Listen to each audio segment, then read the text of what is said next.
You. అందరూ చప్పట్లు కొడుతూ గంభీరంగా దేవునికి స్తోత్రం చెప్దాం. హల్లెలూయా, హల్లెలూయా, హల్లెలూయా, హల్లెలూయా. 7 మాసాలు మనల్ని భద్రపరిచిన దేవునికి గంభీరంగా చప్పట్లు కొడుతూ చప్పట్లు కొడుతూ సంతోషంగా దేవునికి స్తోత్రం చెప్దాం. 7 మాసాలు ఏ అపాయము రాకుండా, ఏ కీడు సమీపించకుండా మనల్ని భద్రపరిచిన దేవునికి స్తుతిస్తూ చప్పట్లు కొడుతూ దేవునికి స్తోత్రం చెప్దాం. హల్లెలూయా, హల్లెలూయా, హల్లెలూయా. ఇంకొంచెం బిగ్గరగా స్తోత్రం చెప్దాం. ఇంకొంచెం గంభీరంగా చప్పట్లు కొడుతూ దేవునికి స్తోత్రం చెప్దాం. శక్తి వంచన లేకుండా పూర్ణ మనస్సుతో, పూర్ణ శక్తితో స్తుతించండి, స్తుతించండి, స్తుతించండి, స్తుతించండి.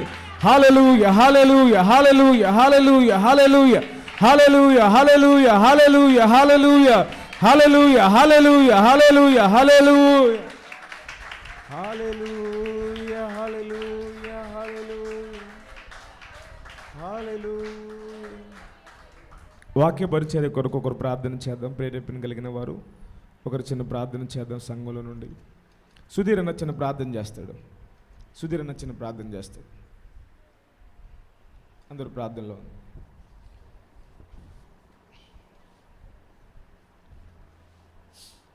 తండ్రి, నీకు వందనాలు.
దేవుని పరిశుద్ధమైన ఘననామానికి స్తోత్రము, ఘనత, మహిమ, ప్రభావములు చెల్లును గాక.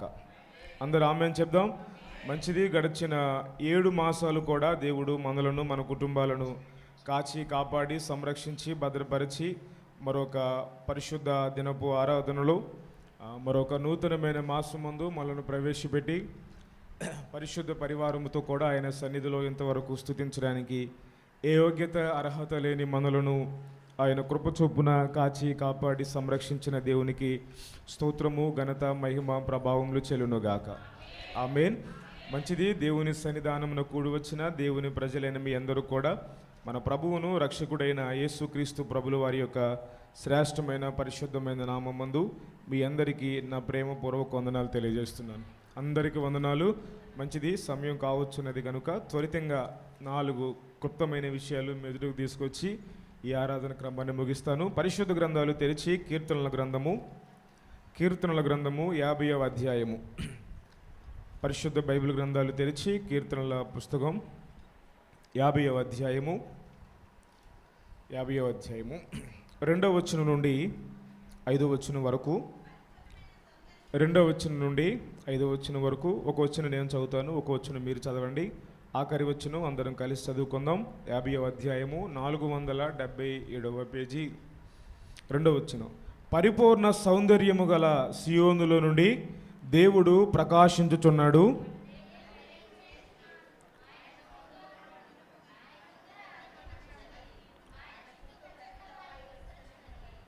ఆయన తన ప్రజలకు న్యాయము తీర్చుటకై, అందరం చదువుకుందాం, బల్యార్పణ చేత నాతో నిబంధన చేసుకొనిన నా భక్తులను నా యొద్దకు సమకూర్చుడని మీది ఆకాశమునకును భూమికిని పిలుపునిచ్చుచున్నాడు. ఆమేన్. నేను చదువుతున్నాను, మరలా మీరు జాగ్రత్తగా బైబిల్ చూస్తూ వినండి. 50వ అధ్యాయం 2వ వచనం. పరిపూర్ణ సౌందర్యము గల సియోనుల నుండి దేవుడు ప్రకాశించుచున్నాడు. మన దేవుడు వేంచేయుచున్నాడు, ఆయన మౌనముగా ఉండడు. ఆమేన్ చెప్పండి. ఆయన మౌనముగా ఉండడు. ఆయన ముందర అగ్ని నడుచుచున్నది, ఆయన చుట్టూ ప్రచండ వాయువులు విసరుచున్నవి. ఆయన తన ప్రజలకు న్యాయము తీర్చుటకై, ఆయన తన ప్రజలకు న్యాయము తీర్చుటకై బలి అర్పణ చేత నాతో నిబంధన చేసుకొనిన నా భక్తులను నా యొద్దకు సమకూర్చుడని మీది ఆకాశమునకును భూమికిని పిలుపునిచ్చుచున్నాడు. ఆమేన్. ఇక నా వైపు చూస్తూ 4 మాటలు శ్రద్ధగా వినండి, చాలా క్లుప్తంగా వివరిస్తాను. పరిపూర్ణ సౌందర్య సియోనులో నుండి మన దేవుడు ప్రకాశించుచున్నాడు. ఆమేన్. హల్లెలూయా. పరిపూర్ణ సౌందర్య సియోనులో నుండి దేవుడు ప్రకాశించుచున్నాడట. ఎందుకు అని అక్కడ ఆలోచన చేస్తే కీర్తనాకారుడైన దావీదు ఏమంటున్నాడు? ఆయన తన ప్రజలకు న్యాయము తీర్చుటకై. హల్లెలూయా. ఆయన తన ప్రజలకు, తన భక్తులకు న్యాయము తీర్చుటకై. మూల భాషలో ఏమనుంది అంటే ఆయన తన భక్తులను ఆశీర్వదించుటకై అనుంది. ఆమేన్. హల్లెలూయా.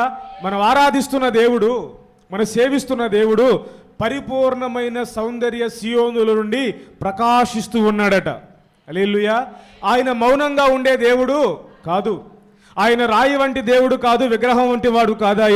ఆయన పరిపూర్ణ సౌందర్య సియోనులో ప్రకాశించే దేవుడు. ఆయన మౌనంగా ఉండేవాడు కాదు, ఆయన మౌనంగా ఉండడం లేదు. ఆయన ఏం చేస్తున్నాడు అంటే ప్రకాశిస్తూ ఉన్నాడు. పరిపూర్ణమైన సౌందర్యమైన ఆ సియోనులో నుండి దేవుడు ప్రకాశిస్తూ ఉన్నాడు. ఎందుకు? తన ప్రజలకు, తన భక్తులను ఆశీర్వదించడానికి, తన భక్తులకు న్యాయము తీర్చడానికి. నమ్మిన వారి స్తోత్రం చెప్పండి, ఒకసారి గట్టిగా స్తోత్రం చెప్పండి. హల్లెలూయా. మనకు న్యాయము తీర్చుటకు, నీకు న్యాయము తీర్చుటకు.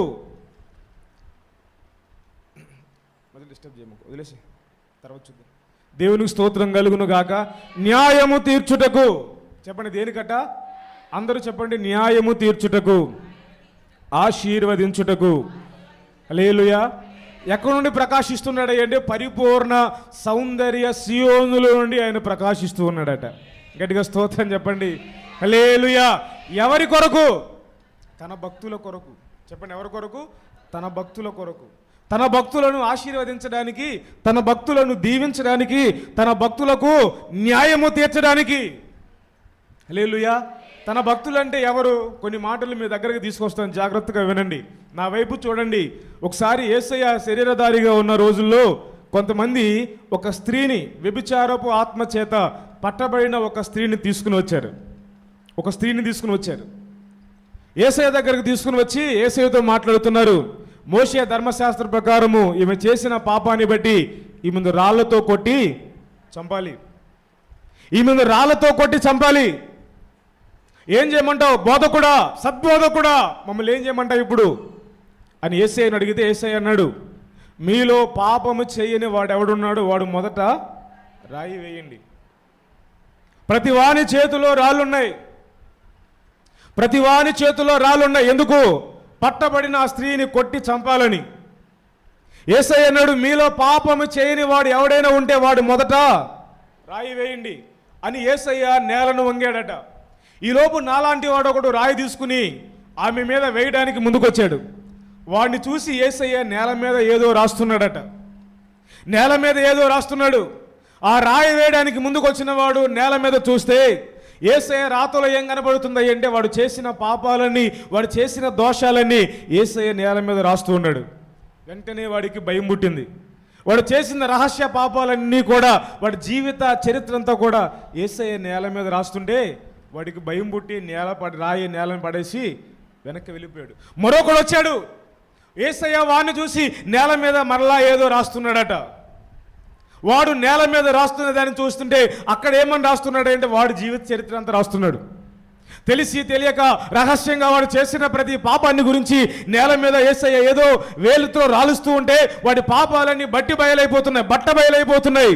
దాన్ని చూసి భయపడ్డాడు. రాయి వేద్దాం అనుకున్నవాడు రాయి కింద పడేసి వెనక్కి వెళ్ళిపోయాడు. ఆ విధంగా అందరూ రాళ్ళు వేసి కొడదామని చంపడానికి వచ్చారు, కానీ ఏ ఒక్కడు ఆ మీద రాయి వేయలేకపోయాడు. ఎందుకని?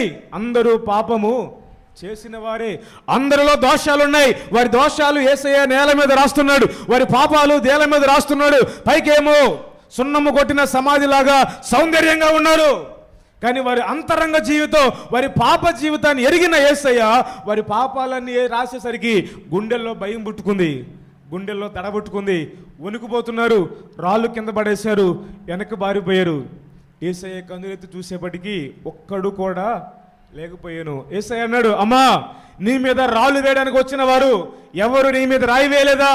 అయ్యా, నా మీద ఎవరు రాయి వేయలేదు. అప్పుడు యేసయ్య అన్నాడు, నేను కూడా నిన్ను శిక్షించను, నేను కూడా నిన్ను శిక్షించనమ్మా, నేను కూడా నీ మీద రాయి వేయను. ఇప్పటికి వరకు పాపం చేసినది ఏదో చేశావు, ఇక మీదట పాపము చేయవద్దు. హల్లెలూయా చెప్పండి. ఆమెతో యేసయ్యమన్నాడు, ఇక మీదట పాపము చేయవద్దు. ఇప్పటి వరకు ఏదో పాపంలో బ్రతికావు, ఇప్పటి వరకు ఏదో పాపంలో బ్రతికావు, కానీ ఇక మీదట నీవు ఏ పాపము చేయవద్దు, నీ ఇంటికి తిరిగి వెళ్ళని ఎప్పుడైతే యేసయ్య ఆమెతో మాట్లాడాడో వెంటనే ఆమె హృదయంలో ఒక ఆశ కలిగింది. ఏమని ఆశ కలిగింది అంటే, ఇప్పటి వరకు పాపం చేయడం కొరకే బ్రతికాను, దోషములు చేయడం కొరకే బ్రతికాను, చావవలసిన నన్ను ఆయన నన్ను బ్రతికించాడు, ఆయన నన్ను వెలిగించాడు. వాస్తవానికి మోషేతో కొట్టబడి చంపబడాలి, ఎందుకంటే పాపం చేస్తూ దొరికిపోయింది. వాళ్ళందరి అంతరంగంలో పాపాలు ఉన్నాయి, కానీ ఈమె బహిరంగంగా పాపం చేస్తూ దొరికిపోయింది, వ్యభిచారపు చేస్తూ దొరికిపోయింది, పట్టబడింది. మోషే ధర్మశాస్త్ర ప్రకారం వాస్తవికంగా రాళ్లతో కొట్టి చంపాలి. చావునకు నియమించబడినది ఆమె, శిక్షకు నియమించబడినది ఆమె. వాస్తవికంగా కరుణించబడడానికి వీల్లేదు, రాళ్లతో కొట్టి చంపాలి. అది న్యాయము, అది ధర్మశాస్త్ర ప్రకారము జరగవలసిన క్రమం, దేవుడే నియమించిన చట్టం అది. ఆ చట్టం ప్రకారం చావవలసిన ఆమె యేసయ్య కనికరము చేత బ్రతికించబడింది. గట్టిగా స్తోత్రం చెప్పండి. హల్లెలూయా, హల్లెలూయా. ఆమె హృదయంలో కలిగిన ఆశ ఏంటంటే, చావవలసిన వాడనైన నన్ను, చావవలసిన దాననైన నన్ను ఈయన నన్ను బ్రతికించాడు. దేవునికి స్తోత్రం కలుగును గాక. ఈయన నన్ను బ్రతికించాడు, ఈయన మాటల చేత నన్ను బ్రతికించాడు. ఆయన నన్ను బ్రతికించాడు కాబట్టి ఇక మీదట నా బ్రతుకు, ఇక మీదట నా తనువు, ఇక మీదట నేను బ్రతికేది, ఇక మీదట నేను జీవించేది నా కొరకు కాదు, పాపం కొరకు కాదు, ఇక మీదట నేను ఆయన కొరకు జీవించాలని ఒక మంచి తీర్మానం చేసుకుందామే. హల్లెలూయా. ఎందుకు ఆమె బైబిల్లోనికి ఎక్కిందో తెలుసా? పాపాత్మురాలైన స్త్రీ బైబిల్కి ఎందుకు వచ్చింది అంటే, యేసయ్యను కలవక ముందు ఆమె పాపాత్మురాలే, యేసయ్యను కలిసిన తర్వాత ఆమె యేసయ్య కొరకు బ్రతకడానికి ప్రతిష్ఠించుకున్న వ్యక్తి ఆమె. హల్లెలూయా. మరెన్నడూ పాపం చేయలేదండి ఆమె, మరెన్నడూ పాపం చేయలా. యేసయ్య దగ్గరకు రానంత వరకు పాపం చేసింది, వ్యభిచారం చేసింది. ఎందుకు చేసిందో చేసింది, ఏ బ్రతుకు తెరువు కొరకు చేసిందో చేసింది. ఎప్పుడైతే యేసయ్య ఆమెను దర్శించాడో, ఎప్పుడైతే యేసయ్య వాక్కు ఆయన దర్శించిందో, వెంటనే ఆమె ఏం చేసింది అంటే, యేసయ్య కొరకు తను తాను ఏం చేసుకుంది, బలి అర్పణగా సమర్పించుకుంది. దేవునికి స్తోత్రం కలుగును గాక. ఇక మీదట నా కన్ను ఆశించినట్లుగా నేను బ్రతకను, ఇక మీదట నా శరీరం ఆశించినట్లుగా నేను బ్రతకను, ఇక మీదట నా ఆలోచనలు బట్టి ఇక నేను బ్రతకను. నేను ఏది చేసినా నేను ఎలా బ్రతుకుతాను అంటే, నన్ను బ్రతికించిన వాని కొరకే నేను బ్రతుకుతాను అనుకుందామే. హల్లెలూయా. ఏ దేవుడు నన్ను జీవింపజేశాడో, పాపములో ఉన్న నన్ను, శాపములో ఉన్న నన్ను ఏ దేవుడు విడిపించాడో ఆయన కొరకే నేను బ్రతకాలి, ఆ యేసయ్య నామము కొరకే నేను బ్రతకాలి, ఆయన కొరకే ఊపిరి విడవాలి, ఆయన కొరకే నేను ఊపిరి వదులుకోవాలి అని ఒక మంచి సమర్పణ చేసుకున్న మంచి భక్తురాలండి పాపాత్మురాలనే స్త్రీ. దేవునికి స్తోత్రం కలుగును గాక. అపోస్తలుడైన పౌలు అంటాడు, నా చావు బ్రతుకుట క్రీస్తే, చావు అయితే లాభం. హల్లెలూయా. బ్రతుకుట క్రీస్తే, చావైతే లాభం. ఒకప్పుడు హింసకుడు, దోషకుడు, హానికరుడు, అలాంటి వాడు యేసయ్య ఎప్పుడైతే తను దర్శించాడో, యేసయ్య ఎప్పుడైతే ఆయన దమస్కు మార్గం గుండా పోతున్న సౌలుని దర్శించాడో, దర్శించిన వెంటనే యేసయ్య ఆయన దర్శించిన వెంటనే సౌలుగా ఉన్న ఆయన పౌలుగా మార్చబడడం, పౌలుగా మార్చబడిన తర్వాత ఆయన ఏం చేస్తున్నాడు అంటే, నా బ్రతుకు మూలంగా అయినా సరే, నా చావు మూలంగా అయినా సరే, నా దేవుడు నా యందు మహిమపరచబడాలి. హల్లెలూయా. బ్రతుకుట క్రీస్తే, చావైతే నాకు లాభం అన్నాడు పౌలయ్య. అబ్బా, ఏం స్టేట్మెంట్ అండి. బ్రతుకుట క్రీస్తే, చావైతే లాభం అంటే అర్థం ఏంటి? నేను బ్రతికితే క్రీస్తు కొరకు బ్రతుకుతాను, ఒకవేళ దేవుని కొరకు బ్రతకలేనప్పుడు చావే నాకు లాభం అన్నాడు ఆయన. హల్లెలూయా, దేవునికి స్తోత్రం కలుగును గాక. నేను బ్రతికితే క్రీస్తు కొరకు బ్రతకాలా.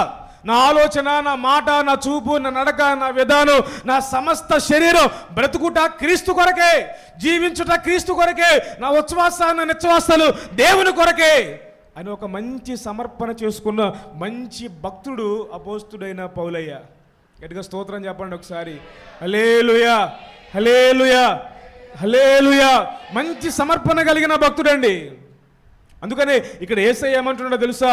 అందరికి న్యాయం తీరుస్తాడు ఆయన, అందరికి న్యాయం తీర్చడు. 50వ అధ్యాయము 4వ వచనంలో ఆయన అంటున్నమాట చదవండి. కీర్తనల గ్రంథము 50వ అధ్యాయము, కీర్తనల గ్రంథము 50వ అధ్యాయం 4వ వచనం. ఆయన తన ప్రజలకు న్యాయము తీర్చుటకై, ఆయన తన ప్రజలకు న్యాయము తీర్చుటకై. ఎవరు ఆయన ప్రజలు? బలి అర్పణ చేత నాతో నిబంధన చేసుకున్న వారు. స్తోత్రం చెప్పండి. హల్లెలూయా. ఎవరు ఆయన ప్రజలు చెప్పండి? ఎవరు ఆయన ప్రజలు? బలి అర్పణ చేత ఆయనతో నిబంధన చేసుకున్నవారు. హల్లెలూయా చెప్పండి. ఆయనతో నిబంధన చేసుకున్నవారే ఆయన ప్రజలు. హల్లెలూయా. అందరూ కాదు. చర్చికి 100 మంది రావచ్చు, చర్చికి 1000 మంది రావచ్చు, చర్చికి 50 మంది ఉండొచ్చు. అందరూ ఆయన వారా? అందరూ ఆయన వారు కాదు. బలి అర్పణ చేత దేవునితో నిబంధన చేసుకున్నవారు ఆయన ప్రజలు. నమ్మిన వారి గట్టిగా స్తోత్రం చెప్పండి. హల్లెలూయా. బలి అర్పణ చేత ఆయనతో నిబంధన. ఈరోజు ఈ బల్లారాధనలో చేతులుంచబోతున్న మీతో ఈ 8వ మాసపు ప్రారంభపు పునరుద్ధాన ఆదివారపు ఆరాధనకు వచ్చిన నీతో నా ప్రభు మాట్లాడుతున్నాడు. నీవు ఆయన బిడ్డగా ఉండాలి అంటే, ఆయన వాణిగా ఉండాలి అంటే నీ దగ్గర ఉండవలసినది ఏంటంటే బలి అర్పణతో దేవునితో ఒక నిబంధన చేసుకోవాలి నీవు. హల్లెలూయా. పాపాత్మురాలైన ఒక స్త్రీ నిబంధన చేసుకుందండి. ఇక మీదట బ్రతికితే నా దేవుని కోసమే బ్రతుకుతాను, ఇక మీదట నేను బ్రతికితే నన్ను జీవింప చేసిన వాని కొరకే నేను బ్రతుకుతాను, ఇక మీదట నేను మాట్లాడితే నన్ను జీవింప చేసిన వాని కొరకు గురించే మాట్లాడతాను. ఎవరి గురించి అయితే నేను మాట్లాడవలసి వస్తే ఇక మీదట నన్ను జీవింప చేసిన వాని గురించే నేను మాట్లాడతాను, ఆయన గురించే నడుస్తాను, ఆయన గురించే సాక్ష్యం ఇస్తాను. బైబిల్లో ఇంకొక వ్యక్తి మనకు కనబడుతుంది, సమరయ స్త్రీ. చెప్పండి, ఎవరు? సమరయ స్త్రీ. యేసయ్యను కలుసుకోనంత వరకు ఆమె కట 5 పెనిమిట్లు ఉన్నారు, 6వ వాడొకడు ఉన్నాడు. 5 కాపురం చేసింది, 6వ వాడొకడు పెట్టుకుంది. ఇప్పుడు మొత్తం ఆమెకి ఎంతమంది అంటే 6 పెనిమిట్లు ఉన్నారు. వాడికి ఎంతమంది అంటే ఆమెకి 6 పెనిమిట్లు. ఎండవేళ యాకోబు బావి వద్దకు యేసయ్య వచ్చాడట. ఆ ఎండవేళ మధ్యాహ్న సమయం ముందు నీళ్లు చేదుకోవడానికి వచ్చిందట ఆ స్త్రీ. నీళ్లు చేదుకోవడానికి వచ్చి నీళ్లు చేదుకుంటున్నప్పుడు యేసయ్య ఆమెతో మాట్లాడాడు. అమ్మ, దాహమునకు నీళ్ళిమ్మన్నాడు. ఆ సందర్భం అంతా కూడా మీరు చదువుకోండి. యోహాను సువార్త 4వ అధ్యాయంలో ఉంటుంది. అప్పుడు ఆ మంది, మీరు యూదులు కదా, మేము సమరయులం, యూదులకి సమరయులకి సాంగత్యం కుదరదు కదా, యూదులకి సమరయులకి సహవాసం కుదరదు కదా అని ఆమె మాట్లాడుతున్నప్పుడు యేసయ్య అన్నాడు, అమ్మ, నేనిచ్చు నీళ్లు తాగువాడు మరి అన్నాడు దప్పికొనడు. నీవిచ్చు నీళ్లు తాగువాడు దప్పికొంటాడు, కానీ నేనిచ్చు నీళ్లు తాగువాడు మరి అన్నాడు దప్పికొనడు. అప్పుడు ఆమె అంటుంది, అయ్యా, రోజు ఎండవేళ రావడం, ఈ నీళ్లు చేదుకోవడం, వెళ్ళడం ఎంత నాకు ప్రయాస అయిపోతుంది, దప్పికొనని నీళ్ళు ఇస్తారంటున్నావు కదా, ఆ నీళ్ళేదో నాకు దయచే ప్రభువా అని యేసయ్యని అడిగింది. వారిద్దరి మధ్య కొంత సంభాషణ జరిగింది. ఆ జరిగిన తర్వాత లోకరక్షకుడు అని తెలుసుకుంది. అప్పుడు వెంటనే యేసయ్య ఏమన్నాడు, నేను నీళ్ళు ఇస్తా, కానీ నేను నీళ్ళు నీకు ఇవ్వాలంటే నీ పెనిమిటిని తీసుకురామన్నాడు. హల్లెలూయా. ఏమంది, నేను నీళ్ళు నీకు ఇస్తాను కానీ నీ పెనిమిటిని తీసుకురా. ఇప్పుడు 6వ పెనిమిటి ఉన్నాడు. ఉన్న 6వ పెనిమిటి ఉన్నాడు ఎవరికి తెలియదు, రహస్యంగా మెయింటెనెన్స్ చేస్తుంది. హల్లెలూయా.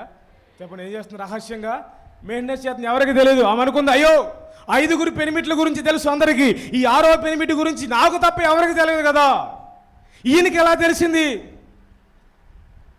ఈయనకి ఎలా తెలిసింది? ఆమె అంటుంది, అయ్యా, నాకు పెనిమిట్లు లేరయ్యా, నువ్వు అన్న మాట నిజమే, కానీ నీకున్న ఇప్పుడు ఏలుబడి చేస్తూ నా పెనిమిటిని తీసుకురామన్నాడు యేసయ్య. దేవునికి స్తోత్రం కలుగును గాక. తన జీవితం అంతా బట్టబయలు చేసిన వాడిని స్థితిని గమనించింది, ఆయన సర్వోన్నతుని గమనించింది, ఆయన మాటలో ఉన్న శక్తిని గమనించింది, ఆయన మాటలో ఉన్న ప్రభావాన్ని గమనించింది. ఎండవేళ నీళ్లు చేదుకోవడానికి వచ్చిన ఆ స్త్రీ ఆ కడవను బావి దగ్గర వదిలిపెట్టి యేసయ్య చేత సంధించబడి, యేసయ్య చేత పరీక్షించబడి, యేసయ్య చేత తన జీవితాన్ని మార్చుకుని ఆ కడవను అక్కడే వదిలిపెట్టి లోకానికి వెళ్ళి సాక్ష్యం ఇస్తుంది. ఏమన్నా అంటే, ఇదిగో నా జీవితాన్ని బట్టబయలు చేసిన వాని గురించి మీకు తెలియజేస్తాను రండి, నా జీవితాన్ని మార్చిన వాని గురించి మీతో మాట్లాడుతాను రండి, నా కన్నులు చూచిన వాని గురించి, ఓ పరిశుద్ధుని గురించి, పాపము లేని ఒక వ్యక్తిని గురించి మీకు సాక్ష్యం ఇస్తాను రండి అని ఆనాటి నుండి, యేసయ్య దగ్గరికి వచ్చిన నాటి నుండి తన పాపం అనే కడవను విడిచిపెట్టి, తన వ్యభిచారం అనే కడవను విడిచిపెట్టి, తన మీద ఏలుబడి చేస్తున్న ఆ కడవను విడిచిపెట్టింది. ఇంకా విడిచిపెట్టి నాటి నుండి ఆ సమరయ స్త్రీ యేసయ్య కొరకే మాట్లాడడం ప్రారంభించింది, యేసయ్య కొరకే బ్రతకడం ప్రారంభించింది, యేసయ్య కొరకే సాక్ష్యం ఇవ్వడం ప్రారంభించింది, యేసయ్య కొరకే అడుగులు వేయడం ప్రారంభించింది. హల్లెలూయా. ఇక మీదట నా శరీర ఆశల కోసం నేను బ్రతకను, నా శరీర కోరికలు తీర్చుకోవడానికి నేను బ్రతకను, నా శరీరాన్ని బలిపీఠం మీద బలర్పిస్తున్నాను, నా ఆశలు శరీరం మీద బలర్పిస్తున్నాను, నన్ను నేను శరీరం మన బలిపీఠం మీద బలర్పిస్తున్నాను. ఇక మీదట బ్రతుకుతే క్రీస్తు కొరకే బ్రతుకుతాను. హల్లెలూయా. యేసయ్య అన్నాడు, బలి అర్పణ చేత నాతో నిబంధన చేసుకున్న వారిని నా యొద్దకు సమకూర్చండి, పరిపూర్ణమైన సౌందర్యమైన సియోనులో నుండి నేను ప్రకాశిస్తున్నాను, నా భక్తులకు నేను అన్యాయం చేసేవాడను కాను. బలి చేత అర్పణ చేత నా యొద్దకు నిబంధన చేసుకున్న వారిని నా యొద్దకు సమకూర్చండి, నా యొద్దకు తీసుకురండి, వారికి నేను న్యాయం చేస్తానంటున్నాడు ఆయన. హల్లెలూయా. ఈ 8వ మాసంలో నా దేవుడు నీకు ఇస్తున్న వాగ్దానం ఏంటంటే, నా దేవుడు నీ బలి అర్పణకు తగిన న్యాయము ఈ మాసంలో తీర్చబోతున్నాడు ఆయన. హల్లెలూయా. నమ్మగలుగుతావా? ఒక శ్రేష్టమైన మాట చెప్తాను. 50 రోజులుగా ఎంతో ప్రయాసపడి దేవుని సన్నిధికి వస్తున్నావు, 50 రోజులుగా ఎంతో ప్రయాసపడి దేవుని సన్నిధికి వస్తున్నావు, 50 రోజులుగా సుఖభోగాలు ప్రక్కన పెట్టి, 50 రోజులుగా నిద్రను ప్రక్కన పెట్టి, 50 రోజులకు ఉపవాసం ఉండి దేవుని సన్నిధికి వస్తున్నావు. అందరేమో చెప్తున్నాను, జాగ్రత్తగా వినండి. అందరేమో సుఖంతో పండుకుంటున్నారు ఇంట్లో, కానీ నీవు ప్రయాసతో వస్తున్నావు. నీ సుఖాన్ని బలిపీఠం మీద పెట్టావు, నీ ఆశలు బలిపీఠం మీద పెట్టావు, నీ ఆకలి బలిపీఠం మీద పెట్టావు, దేవునితో ఒక నిబంధన చేసుకున్నావు. ప్రభువా, నేను నీతో ఉండాలయ్యా, ఈ 50 రోజులు ఆత్మతో నింపబడాలయ్యా, ఈ 50 రోజులు నీతో గడపాలయ్యా. దేవుని సన్నిధిలో నీ సుఖాన్ని బలిపీఠం మీద పెట్టి దేవునితో నిబంధన చేసుకుని 50 రోజులుగా ప్రయాసపడి దేవుని సన్నిధికి వస్తున్నా నీతో నా దేవుడు మాట్లాడుతున్న మాట ఏంటో తెలుసా? పరిపూర్ణ సౌందర్యమైన సియోనులో నుండి నేను ప్రకాశిస్తున్నాను, నా భక్తులకు నేను న్యాయము తీర్చబోతున్నాను. హల్లెలూయా. హల్లెలూయా. సుఖాన్ని బలిపీఠం మీద పెట్టి, ఆశలు బలిపీఠం మీద పెట్టి ఎందుకు రావాలండి? హ్యాపీగా 2 గంటలు మంచం మీద ఏసీ వేసుకుని పడుకుని టీవీ చూడకూడదా? చూసేవాళ్ళు లేరా? ఉన్నారు. లేరా? సుఖాన్ని పక్కన పెట్టావు, బలిపీఠం మీద పెట్టావు, ఆశలు బలిపీఠం మీద పెట్టావు, కోరికలు బలిపీఠం మీద పెట్టావు. ఈ రోజు కష్టం కదా, ఈ రోజు వర్షం వస్తుంది కదా, ఈ రోజు ఇబ్బందిగా ఉంది కదా, ఈ రోజు నవ్వుండే పెడుతుంది కదా, అవన్నీ బలిపీఠం మీద పెట్టావు. ఎట్లాగైనా నేను పోవాలి, ఎట్లాగైనా మందిరానికి పోవాలి, ఎట్లాగైనా వెళ్ళాలి. దేవుడు చూడలేదనుకున్నావా? దేవుని స్తోత్రం కలుగును గాక. ఎవరి కొరకు ప్రయాసపడుతున్నావు? దేని కొరకు ప్రయాసపడుతున్నావు? దేవుడు చూడలేదా? సమరయ స్త్రీ తన జీవితాన్ని ప్రక్కన పెట్టిందండి. అప్పటి వరకు వ్యభిచారపు ఆత్మతో సాగింది, తన వ్యభిచారపు ఆత్మను బలిపీఠం మీద పెట్టింది, తన వ్యభిచారపు కోరికలు బలిపీఠం మీద పెట్టింది, తన ఆశలు బలిపీఠం మీద పెట్టి దేవునితో ఒక నిబంధన చేసుకుంది. అయ్యా, ఇక మీదట బ్రతికితే నీ కొరకే బ్రతుకుతాను, సాక్ష్యం ఇస్తే నీ కొరకే సాక్ష్యం ఇస్తాను, నడవవలసి వస్తే నీ కొరకే నడుస్తాను, నీ పరిచర్య కొరకే నడుస్తాను, చావవలసి వస్తే నీ కొరకే చస్తానయ్యా. బలి అర్పణతో ఒక నిబంధన చేసుకుందండి. పాప ఆత్మరాలైన స్త్రీ బలి అర్పణతో ఒక నిబంధన చేసుకుందండి. అపోస్తలుడైన పౌలయ్య బలి అర్పణతో ఒక నిబంధన చేసుకున్నాడండి. దేవుని స్తోత్రం కలుగును గాక. హల్లెలూయా. బలి అర్పణ చేత నాతో నిబంధన చేసుకున్న వారిని నా యొద్దకు పిలవనంపుడి. గట్టిగా స్తోత్రం చెప్పండి. బలి అర్పణ చేత నాతో నిబంధన చేసుకున్న వారిని నా యొద్దకు పిలవనంపడి, పరిపూర్ణమైన సౌందర్య సియోనులో నుండి వారి కొరకు నేను ప్రకాశిస్తున్నాను. హల్లెలూయా. అపోస్తలైన పౌలయ్య ఒక మాట అంటాడు, ఆయన మహిమైశ్వర్యంలో మన ప్రతి అవసరతలు తీర్చబడతాయట. హల్లెలూయా. ఈరోజు ఒక మాట చెప్పనా, నువ్వు ఏ ప్రయాసతో నీ కోరికలన్నీ బలిపీఠం మీద పెట్టావో, ఏ ఉద్దేశంతో నీ కోరికలన్నీ బలిపీఠం పెట్టావో నాకు తెలియదు, కానీ హృదయ అంతరంగం జరిగిన దేవుడు ఈ మాసం ముందు నీకు న్యాయము తీర్చునుగాక. 50 రోజులు ముగింపులో నా దేవుడు నీకు న్యాయము తీర్చునుగాక. నీ హృదయాభిలాషలో దేవుడు నెరవేర్చునుగాక. నీ ఆశలను దేవుడు సిద్ధింప చేయునుగాక. హల్లెలూయా. ఆశలను కోరుకునే గుంపు ఒకటి, ప్రయాసైన దేవుని కొరకు వెళ్ళాలన్న గుంపు ఒకటి, ఆశల కొరకు బ్రతికే గుంపు ఒకటి. ప్రయాసలైన ప్రక్కన పెట్టి, ఆశలు ప్రక్కన పెట్టి, ఏ మనిషికి లేవు, నాకు లేవు ఆశలు, నీకు లేవు ఆశలు, ఎవరికి లేవండి ఆశలు, ఎవరికి లేవు ఆశలు? భూమి మీద బ్రతుకుతున్న ప్రతి నరుడు ఆశ కలిగిన వాడే. ప్రతి నరుడికి ఆశ ఉంటుంది, ప్రతి నరుడికి ఆశ ఉంటుంది. సుఖించాలని, సంతోషపడాలని, ఆనందించాలని ప్రతి నరునికి ఆశ ఉంటుంది. నాకు లేదు ఆశ, నాకు ఉంటుంది, నాకు ఉంటుంది. ఎప్పుడు హ్యాపీగా ఇంట్లో పడుకోవాలని, దర్జాగా ఉండాలని నాకు ఉంటుంది. ఆశలన్నీ ప్రక్కన పెట్టి, కోరికలన్నీ ప్రక్కన పెట్టి, సుఖాలన్నీ ప్రక్కన పెట్టి, కడుపు మార్చుకుని దేవునితో 50 రోజులు బ్రతకాలని ఒక నిబంధన చేసుకున్నావు, ఒక సమర్పణ చేసుకున్నావు, ఒక వైరాగ్యాన్ని చేసుకున్నావు. ఆ వైరాగ్యము చేసుకున్న వారితో నా దేవుడు మాట్లాడుతున్న మాట ఏంటంటే, నా భక్తులను నా యొద్దకు సమకూర్చుడి, వారికి నేను న్యాయం తీర్చాలి. హల్లెలూయా. వారికి నేను న్యాయము తీర్చాలి, వారిని నేను ఆశీర్వదిస్తానంటున్నాడు ఆయన. హల్లెలూయా. ఒక మాట చెప్పనా, నిబంధన లేకపోతే ఆశీర్వాదం లేదు. హల్లెలూయా. సౌండ్ తగ్గించు, కొంచెం తగ్గించు. నిబంధన లేకపోతే ఆశీర్వాదం లేదు. ఈ ఒక్క మాట మీ గుండెల్లోకి వెళ్ళాలి. నిబంధన లేకపోతే ఆశీర్వాదం లేదు. ఆశీర్వదించబడాలి అంటే ఒక నిబంధన. చెప్పండి, ఏముండాలి చెప్పండి? నిబంధన. ఆ నిబంధన ఎలా ఉండాలి అంటే బలితో కూడినదై ఉండాలి. చెప్పండి, ఏంటంట? బలితో కూడినదై ఉండాలి. పాత నిబంధనలో బలిపీఠం దగ్గరికి వధించడానికి, దేవునితో నిబంధన చేసుకోవడానికి ఇశ్రాయేలు ప్రజలు కోడెను, గొర్రెను, పశువును, ఎద్దుని, మేకను కానీ గొర్రెను కానీ తీసుకుని వచ్చి ఆ గొర్రెను వధించి దాన్ని ఒలిచి బలిపీఠం మీద పెట్టి దేవునితో ఒక నిబంధన చేసుకునేవాళ్ళు. ప్రభువా, ఎప్పటి వరకు ఇలా బ్రతికాను, పాపంలో బ్రతికాను, ఇక మీదట నేను ఇలా బ్రతకట్లేదు, ఇక మీదట నీ కొరకు బ్రతకాలనుకుంటున్నానని ఆ నిబంధన, ఆ బలి పశువును బలిపీఠం మీద పెట్టి వాళ్ళు నిబంధన చేసుకునేవాళ్ళు. ఆ బలిని, ఆ నిబంధనను దేవుడు అంగీకరించేవాడు. హల్లెలూయా. ఏ బలిని క్షమించండి, ఏ నిబంధనను దేవుడు అంగీకరించేవాడు అంటే బలితో కూడిన నిబంధనను దేవుడు అంగీకరించేవాడు. హల్లెలూయా. చెప్పండి, దేనిని?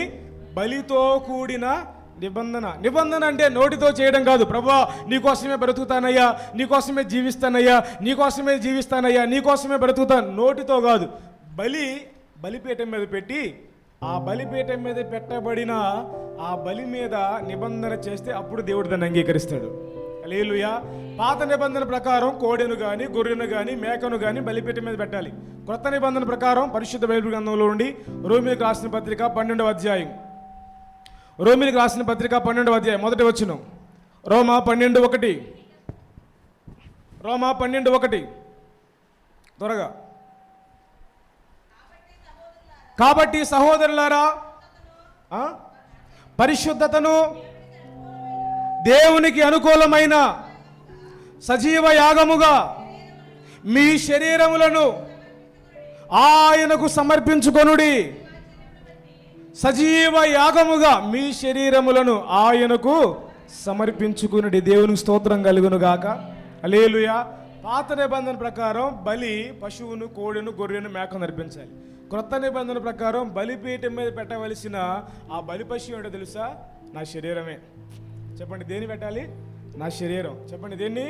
ఆ బలి పశువు ఏంటి? శరీరం. దేవునితో నీవు ఒక నిబంధన చేసుకునేటప్పుడు మొదట నీ శరీర ఆశలు, నీ శరీర కోరికలు బలిపీఠం మీద పెట్టి దేవునితో ఒక నిబంధన చేసుకోవాలి. హల్లెలూయా. లేదు ప్రభువా, నేను శరీరం ఇచ్చేలాగా బ్రతుకుతాను, నా ఇష్టం వచ్చినట్లే, నా శరీరం కోరుకున్నట్లుగా బ్రతుకుతాను, కానీ నీ కొరకు బ్రతుకుతాను, నా శరీరం కోరుకున్నట్లుగా బ్రతుకుతాను, నీ కొరకు బ్రతుకుతానంటే ఆ నిబంధన యాక్సెప్ట్ కాదు. దేవుడు దాన్ని అంగీకరించడు. దేవుడు అంగీకరించాలంటే మొదట నీ శరీరాన్ని బలిపీఠం మీద పెట్టాలి. హల్లెలూయా. నీ శరీరాన్ని బలిపీఠం మీద పెట్టాలి. లేవియా కాండంలోనికి రండి ఒకసారి. లేవియా పుస్తకం, లేవియా కాండం 1వ అధ్యాయంలోనికి రండి.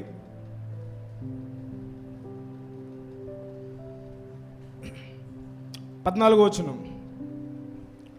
లేవియా కాండం 1వ అధ్యాయం 14వ వచనం. అతడు యెహోవాకు దహన బలుగా అర్పించినది పక్షి జాతులలోని దైన ఎడల తెల్లగొవ్వలలో నుండి కానీ పావురపు పిల్లలలో నుండి కానీ తేవలెను.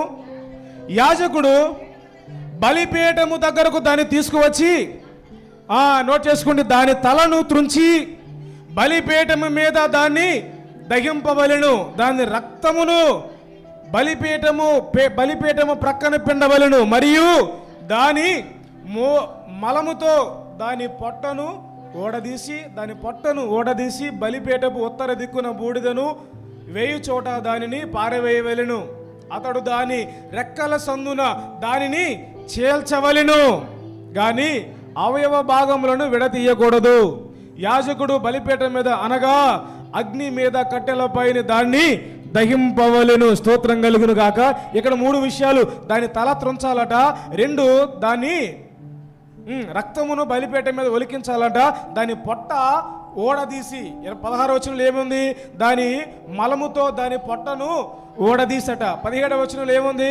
రెక్కల సందున దాన్ని చేల్చవలెను. హల్లెలూయా.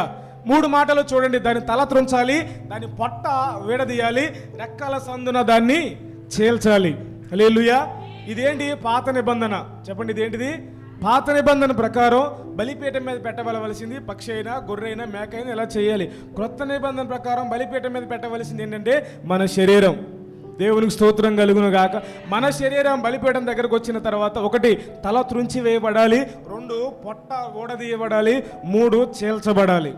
దేవునికి స్తోత్రం కలుగును గాక. హల్లెలూయా. నీ తల త్రుంచబడాలి, తల మొండెం వేరైపోవాలి. హల్లెలూయా. చెప్పండి, ఏమైపోవాలి? ఆలోచన పుట్టేది ఎక్కడ అంటే ఇక్కడ. ఆలోచన ఎక్కడ పడుద్ది? ఎక్కడ పడుద్దా? ఆలోచన ఎక్కడ పడుద్దా? ఆలోచన ఎక్కడ పడుతుంది? ఇక్కడ పుడుతుంది. అంటే మనుషుని ఆలోచన వేలుబడి చేయకూడదు. ఇక నీ చిత్తం వేలుబడి చేయకూడదు, నీ సంకల్పం వేలుబడి చేయకూడదు. నీ తల త్రుంచి వేయబడాలి. హలో, నిబంధన చేసుకోవలసిన నీ దగ్గర ఉండవలసింది ఏంటంటే మొదట తల త్రుంచి వేయబడాలి. అంటే నీ చిత్తం ఇక తిరగకూడదు, ఇక నీ ఆలోచన ఉండకూడదు, నీ ఉద్దేశాలు ఉండకూడదు. 2 నీ పొట్ట ఓడదీయబడాలి. హల్లెలూయా. పొట్టకు ఒక ప్రతిష్టత. చెప్పండి, పొట్టకు ఏముండాలి అంటే తినే విషయంలో ఏముండాలి చెప్పండి? ప్రతిష్టత. 3వది నీ శరీరం చీల్చబడాలి, నీ రెక్కలు ఇవంతా కూడా చీల్చివేయబడాలి. స్తోత్రం కలుగును గాక. బలిపీఠం మీదకి వచ్చిన నీ శరీరం చీల్చబడాలి, నీ పొట్ట ఓడదీయబడాలి, నీ తల త్రుంచి వేయబడాలి. అప్పుడు నువ్వు దేవునితో ఒక నిబంధన చేస్తే ఆ నిబంధన దేవుడు అంగీకరిస్తాడు. ఆయన దేవునికి స్తోత్రం కలుగును గాక. హల్లెలూయా, హల్లెలూయా. ఇప్పుడు చేల్చబడిన శరీరానికి ఆశలు ఉంటాయా? చెప్పండి, ఉంటాయా? శరీరం చేల్చబడింది, పొట్ట చేల్చబడింది, తల త్రుంచబడింది. ఆశలు ఉంటాయి దీనికి. చెప్పండి, ఆశలు ఉంటాయా? కోరికలు ఉంటాయా? ఉద్దేశాలు ఉంటాయా? సొంత కోరికల వైపు పరిగెడుతుందా? సొంత ప్రయాణాలు చేస్తుందా?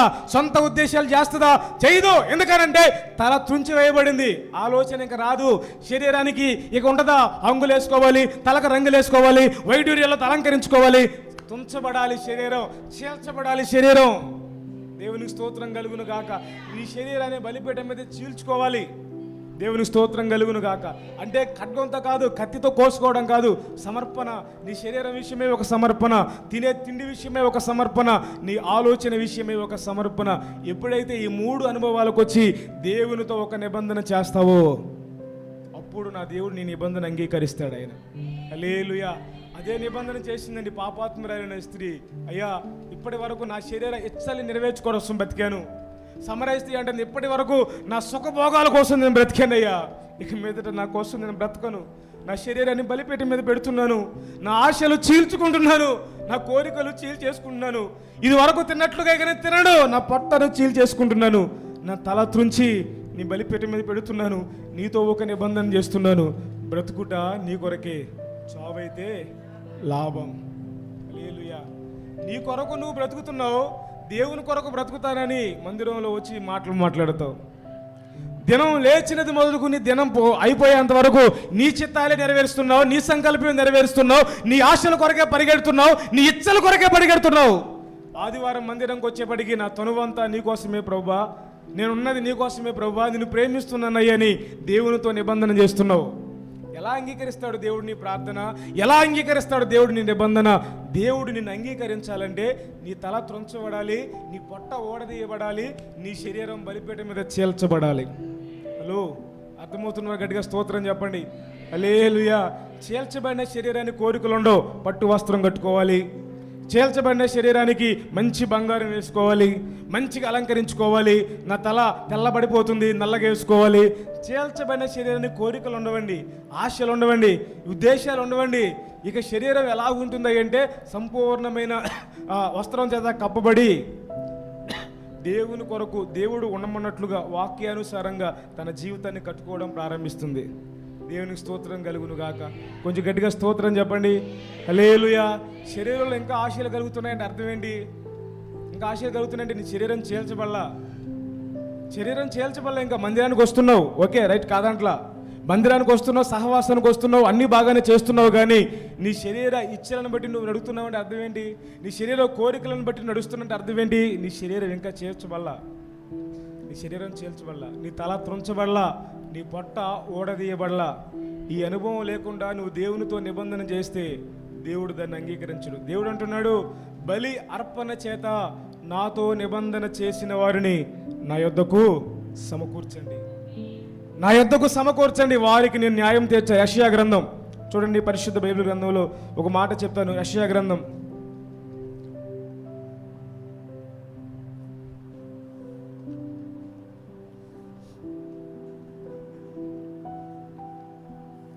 7వ అధ్యాయం, దానికి ముందు 56 వచనం రండి. 56 అధ్యాయం రండి. యెషయా గ్రంథం 56వ అధ్యాయం 4వ వచనం. యెషయా గ్రంథం 56:4. నేను నియమించిన విశ్రాంతి దినములను ఆచరించుచు నాకిష్టమైన వాటిని కోరుకొనుచు నా నిబంధనను ఆధారము చేసుకొనిన షండులను గూర్చి యెహోవా ఇలాగు సెలవిచ్చుచున్నాడు, నా ఇంటను నా ప్రాకారములలో సగభాగమును వారికిచ్చెదను. మౌత్ లేదరా? అసలు నాకు వినపడుతుందా? మీరేం చదువుతున్నారు?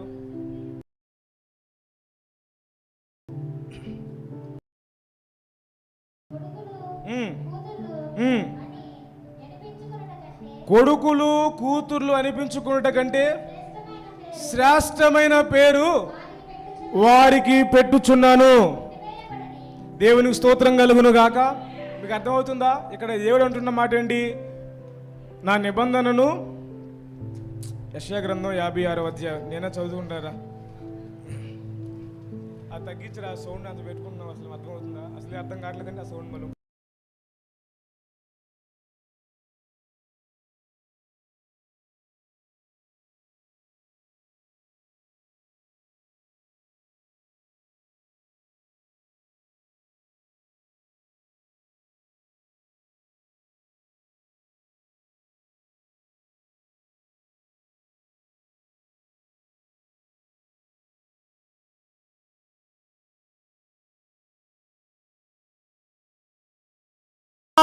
చేసుకొనుచున్న షండులను గురించి యెహోవా ఇలాగు సెలవిచ్చుచున్నాడు, నా ఇంటను నా ప్రాకారములలోను ఒక భాగమును వారికి చెదను. కొడుకులు కూతుర్లు అనిపించుకొనుట కంటే శ్రేష్టమైన పేరు వారికి పెట్టుచున్నాను, కొట్టివేయబడని నిత్యమైన పేరు. దేవునికి స్తోత్రం కలుగును గాక. హల్లెలూయా. చూడండి, నిబంధనను ఆధారము చేసుకున్న వారికట. చెప్పండి, ఎవరికి ఆశీర్వాదం? నిబంధనను ఆశీర్వాదం చేసుకో. కొంతమంది వాక్యం అన్నప్పుడు ఉద్రేకపడి నిబంధన చేస్తారు. ప్రభువా, నీకోసం ఎలా బ్రతుకుతానయ్యా, నీకోసం ఎలా ఉంటానయ్యా, నీకోసం ఎలా బ్రతుకుతానయ్యా, నీకోసం ఈ రోజు నుంచి చేయను, ఈ రోజు నుంచి త్రాగను, ఈ రోజు నుండి ఇది తాగను, ఈ రోజు నుంచి చేయను, ఈ రోజు నుంచి నీ కొరకే బ్రతుకుతాను అని మందిరంలో ఏడ్చి ప్రార్థన చేస్తారు. ఒక 5 నిమిషాలు ఇంటికి వెళ్ళిన తర్వాత మళ్ళీ మామూలే, మళ్ళా తాగుతాడు, మళ్ళా సినిమా చూస్తాడు, మళ్ళా సిగరెట్ తాగుతాడు. హలో, అవునా కాదా? చాలామంది నిబంధన చేస్తారు. దేవుని సన్నిధిలో వాక్యం అన్నప్పుడు వాక్యం ఉద్రేకం చేత ఉద్రేకించబడి నిబంధన చేస్తారు. ప్రభువా, ఈ రోజు నుంచి ఎలా బ్రతుకుతాను, ఈ రోజు నుంచి ఎలా బ్రతుకుతాను. నిబంధన చేస్తారు, నా శరీరాన్ని బలిపీఠం మీద పెడతానయ్యా, నా ఆశలు బలిపీఠం మీద పెడతాను. ఇది వరకు తిన్నట్లుగా పసపస నవలనిక, ఇది వరకు తాగినట్లుగా ఇక తాగనిక, ఇది వరకు తిరిగినట్లుగా తిరగనిక, ఇది వరకు చేసినట్లుగా ఇక చేయను. నా నోటితో ఒక నిబంధన చేసుకుంటున్నాను, నా కంటితో ఒక నిబంధన చేసుకున్నాను. ఇది వరకు చూసినట్లుగా పనికి మాలిన పనులు, పనికి మాలిన వాటిని చూడనిక నా కన్నులతో ఒక నిబంధన చేస్తున్నాను. ఇదిగో నా కన్నుని బలిపీఠం మీద పెడుతున్నాను, నా నోరుని బలిపీఠం మీద చీల్చుకుంటున్నాను, నా కడుపు బలిపీఠం మీద చీల్చుకుంటున్నాను. ఇది వరకు తిన్నట్లుగా ఇక తిన్నయ్యా. ప్రతిష్ఠిత దినాన్ని ప్రతిష్ఠిత దినంగానే ఆచరిస్తాను. ప్రతిష్ఠిత దినాన్ని ప్రతిష్ఠిత దినంగానే నేను ఆచరిస్తాను. ఆ దినాన నాకు ఇష్టమైనవి చేయను, నీవు కోరుకున్నట్లుగా బ్రతుకుతాను, నీ ఇష్టానుసారంగా బ్రతుకుతానని అందరు చేసుకుంటారు. సన్నిధికి వచ్చి నిబంధన చేసుకుంటారు. ఆ నిబంధన ఎక్కడ వరకు అయ్యంటే చెప్పండి, ఎక్కడ వరకు అయ్యంటే ఇక్కడ వరకే, ఈ గుమ్మం వరకే. ఈ గుమ్మం దాటేసరికి మళ్ళీ లోకపు గాలి వస్తుంది. హల్లెలూయా. ఇక్కడేమో పరిశుద్ధమైన గాలి, వాక్యపు గాలి తాగింది. ఈ గాలి చేత ప్రేరేపించబడ్డా, ఉద్రేకించబడ్డా అన్నావు. బయటికి వెళ్తాం కానీ మళ్ళీ ఏ గాలి తాగింది? మళ్ళీ ఏ గాలి తాగింది? మళ్ళీ లోకంలో ఉన్న గాలి తాగింది. ఆ గాలిలో ఏమున్నాయి? శరీరాశ, నేత్రాశ, జీవపడము. మరలా ఆ గాలికి మరలా అట్లా ప్రేరేపించబడతావు. పేతురయ్య అంటాడు, ఈ గాలికి ఇటట, ఈ గాలికి ఇటు. ఏ గాలికి ఊగుతున్నావు? మందిరానికి వచ్చినప్పుడేమో ఈ గాలికి ఊగుతున్నావు, లోకంలోకి వెళ్ళినప్పుడేమో లోక గాలికి ఊగుతున్నావు. రెండు మనసుల చేత నడిపించబడేవాడు ఎప్పుడు స్థిరపడ్డావు. రెండు పడవల మీద అడుగులు వేసినవాడు గమ్యానికి చేరతాడా? మీ అందరూ బాగా తెలుసుగా. ఇప్పుడు పడవల మీద వెళ్తున్నారు, ఒక పడవ మీద అడిగేయాలి, అవునా కాదా? రెండు పడవల మీద అడిగేస్తే గమ్యాన్ని చేరతాం ఎప్పుడైనా? రెండు పడవల మీదకి అడుగులు వేసినవాడు ఎప్పుడు గమ్యాన్ని చేరలేడు. అయితే అందుకే అన్నాడు, అయితే ఎచ్చగానే ఉండు, లేకపోతే చల్లగానే ఉండు. నిలువెచ్చని స్థితిలో బతకొద్దు, రెండు తలంపుల మధ్య ఉండదు. ఆదివారం వస్తే ఒక గాలి, మిగిలిన 6 రోజులు ఒక గాలి. హలో, ఆదివారం ఏమో ఒకలాగా ఉంటావా? మందిరంలో ఉన్నప్పుడు ఒకలాగా ఉంటావా? ఇంటికి వెళ్తే ఒకలాగా ఉంటావా? ఈ గాలికి అడుగుతున్నావు, ఆ గాలికి అడుగుతున్నావు. ఇంటికి వెళ్ళిన తర్వాత నీకు ఏ గాలి నిన్ను ఎలా ప్రేరేపిస్తుందో నాకు తెలియదు, కానీ దేవునికి తెలీదా? దేవునికి తెలీదా? దేవుడు అంటున్నాడు, నిబంధనను ఆధారము చేసుకుని బ్రతకాలి. ఆమేన్ చెప్పండి, అందరు ఈ మాట చెప్పండి. నిబంధనను ఆధారం చేసుకుని బ్రతకాలి. హల్లెలూయా.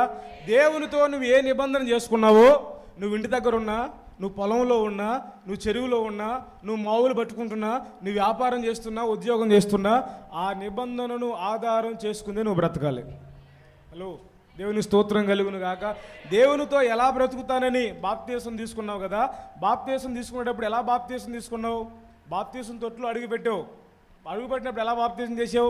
ఇప్పటి వరకు లోకానికి బతికాను ప్రభా, ఇక లోకం విషయమైన చచ్చిపోతున్నాను, ఇక లోకం కోసం బ్రతకను, ఎవరి కోసం బ్రతుకుతాను? దేవుని కోసమే బ్రతుకుతాను, తండ్రి యొక్క, కుమారుని యొక్క, పరిశుద్ధాత్మ నామంలో బాప్తీసం పొందావు. అక్కడ దేవునితో ఒక నిబంధన చేసుకున్నావు. బలిపీఠం దగ్గర, క్షమించండి, బాప్తీసం దగ్గర ఒక నిబంధన చేసుకున్నావు. నిబంధన చేసుకుని బాప్తీసం తొట్లో నుండి బయటకు వచ్చావు, బట్టలు మార్చుకున్నావు. నీ ఆలోచన కూడా మారిపోయింది. దేవుని కోసం బ్రతుకుతానన్న నీ జీవితంలో, దేవుని కొరకే జీవిస్తానన్న నీ జీవితంలో ఇక పాపం వైపు చూడను, లోకం వైపు చూడనన్నావు. ఈరోజు నువ్వు చేసేది ఏంటి? కుక్క తన వాంతికి తిరుగుతుందట. చెప్పండి, ఏం చేస్తుంది? కుక్క తన వాంతికి తిరుగుతుందట, కక్కుకుంటుందట, చిచ్చి అనుకుని వెళ్ళిపోదట. మరలా 5 నిమిషాలకు వచ్చి మళ్ళీ అదే వాంతి తింటదంట. అవునా కదా? నేను కరెక్ట్గా చెప్తున్నాను. పేతురయ్య అన్నాడు, కుక్క తన వాంతికి తిరుగునట్లు కడగబడిన పంది మరలా బురదలోనికి చేరునట్లు. పందిని ఎంత శుభ్రంగానే కడిగి సింహాసనం మీద పెట్టు, నువ్వు వెళ్ళిపోతాం కానీ కర్లా వెళ్ళిపోయి ఎడబడుకుంటుంది అది. దానికి సింహాసనం వద్దు, ఏం కావాలి? బురదే కావాలి దానికి. దేనికి? నా మాట కాదు, బైబిల్లో పేతురయ్య మాట. కుక్క తన వాంతికి తిరగనట్లు కడగబడిన పంది మరలా బురదకు తిరిగినట్లు ఈరోజు చాలామంది నిబంధనను మర్చిపోయి బ్రతుకుతున్నారు. హలో, నిబంధనను మర్చిపోయి బ్రతుకుతున్నారు. రూతమ్మ అత్తతో ఒక నిబంధన చేసుకుంది, నీ దేవుడే నా దేవుడు, నీ జనమే నా జనము, నీవు ఉన్న చోట నేను ఉంటాను, నువ్వు బ్రతికిన చోట నేను బ్రతుకుతాను, నువ్వు పాతి పెట్టబడిన చోట నేను పాతి పెట్టబడతా. నిబంధన చేసుకుంది, చచ్చేంత వరకు ఆ నిబంధనలోనే నిలిచి ఉంది. కనుకనే దేవుడు రూతమ్మను ఆశీర్వదించి యేసుక్రీస్తు ప్రభుల వారి వంశావళిలోనికి తీసుకొచ్చాడు. హల్లెలూయా. ఎంత ఆశీర్వాదం అండి. మోయాబురాలు, ఒక అన్యురాలు, ఒక వెలివేయబడినది. దేవుడు అన్నాడు, మోయాబు నా పాదం పెట్టుకునే స్థలం అన్నాడు. దానిని తృణీకరించా. అరే, ఆ మోయాబు స్త్రీలను దేవుడు తన వంశావళిలో చేర్చుకున్నాడు. కారణం ఏంటి? రూమ్ తమ దగ్గర ఉన్న శాశ్వత జ్ఞానవంతురాలా, ధనవంతురాలా, ఆస్తి ఉందా? ఏముంది దాని దగ్గర? ఏమీ లేదు. దేవుడు తృణీకరించబడిన వంశానికి సంబంధించినది. కానీ ఆమె దగ్గర ఉన్న క్వాలిటీ ఏంటో తెలుసా? నిబంధనలో నిలిచే స్థాయి ఆమె దగ్గర ఉంది. హల్లెలూయా. ఆమె దగ్గర ఉన్న శ్రేష్టమైన గుణం ఏంటంటే నిబంధనలో నిలిచింది. హల్లెలూయా. చేసుకున్న మొక్కుబడిలో, చేసుకున్న నిబంధనలో నిలిచింది. చచ్చేంత వరకు ఆ నిబంధనలోనే నిలిచింది. ఎన్ని కష్టాలైనా వచ్చినా, ఎన్ని ఒడిదుడుకులు వచ్చినా, ఎన్ని అపాయకరమైన పరిస్థితులు వచ్చినా నిబంధనను మీరలేదండి. హల్లెలూయా. చెప్పండి, నిబంధనను మీరలేదు. దేవుడు అంటున్నాడు, నిబంధనను ఆధారం చేసుకుందున షండులను నా యొద్దకు తీసుకురండి, వారిని గురించి యెహోవా ఎలాగో సెలవిస్తున్నాడు, నా ఎంటను నా ప్రాకారములలో వారికి భాగమిచ్చేదను. గట్టిగా స్తోత్రం చెప్పండి. హల్లెలూయా. దేవుడు అంటున్నాడు, నేను వారికి భాగం ఇస్తాను, వారికి స్వాస్థ్యం ఇస్తాను, వారికి ఇల్లు ఇస్తాను, నా ప్రాకారములలో, నా సమృద్ధిలో వారికి నేను భాగం ఇస్తాను. కూతుర్లని పిలవను, కొడుకులని వారిని పిలవను, అంతకంటే శ్రేష్టమైన పేరుతో వారిని నేను ఆశీర్వదిస్తానన్నాడు ఆయన. హల్లెలూయా. అసలు ఆయనకు కూతురు కొడుకని పిలిపించుకునే అర్హత మనకుందా?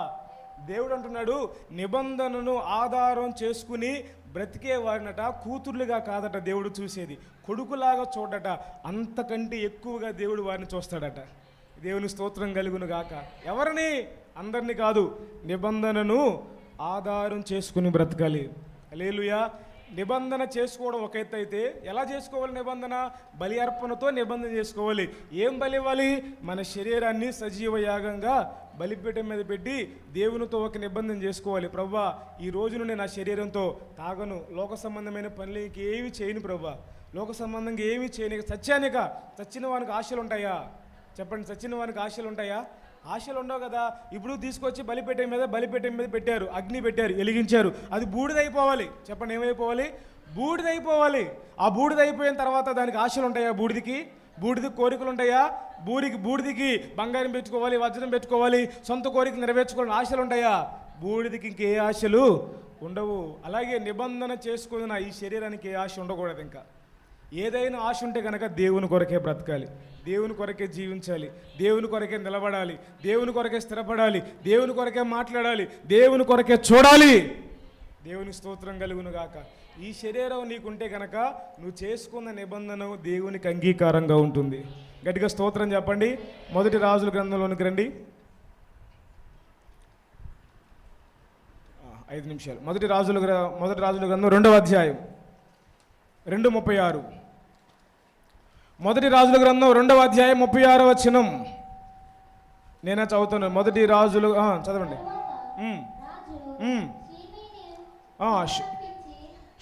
షిమ్మీని కౌరంపించి ఈ మాట సెలవిచ్చెను, నీవు ఈ ఒక్క మాట వినండి, యెరూషలేములో ఇల్లు కట్టించుకుని బయట ఎక్కడికైనను వెళ్ళక అందులో కాపురముండుము. నీవు ఏ దినమున బయలుదేరి కిద్రోను ఏరు వాగు దాటుదువో ఆ దినమున నీవు చచ్చుట నిశ్చయమని రూఢిగా తెలుసుకొనుము. చాలు చాలు చాలు. ఒక్క మాట వినండి. సొలొమోను షిమ్మీతో ఒక నిబంధన చేశాడు. వినండి జాగ్రత్తగా. నిబంధన మీరితే ఏం జరుగుతుందో ఒక మాట చెప్తాను. ఎవరు? సొలొమోను షిమ్మీతో ఒక నిబంధన చేశాడు. దావీదు బ్రతికినంత కాలం దావీదుని హింసించిన వాడు ఎవరో తెలుసా? షిమ్మీ. దావీదుని ఏమన్నాడు? చీ పో కుక్క అని పిలిచాడు. చీ పో కుక్క అని ఉమ్మేసింది ఎవరయ్యంటే దావీదు మీద షిమ్మిగాడు. దావీదు చచ్చిపోతా సొలొమోనుతో చెప్పాడు, నానా సొలొమోను నా కొడక, ఆ షిమ్మీ చేసిన కార్యాలు ఒకసారి జ్ఞాపకం పెట్టుకో, వాడు నా విషయమే చేసిన కార్యాలను జ్ఞాపకం పెట్టుకుని వాడికి తక్షణమే నువ్వు న్యాయం తీర్చమన్నాడు. వాడికి తక్షణమే న్యాయం తీర్చమన్న తర్వాత సొలొమోను దావీదు చనిపోయిన తర్వాత షిమ్మీని పిలిచాడు. షిమ్మీని పిలిచి చెప్తున్నాడు, షిమ్మీ నీవు యెరూషలేములోనే నివాసం ఉండు, యెరూషలేములో ఇల్లు కట్టుకో, యెరూషలేములోనే కాపురం ఉండు.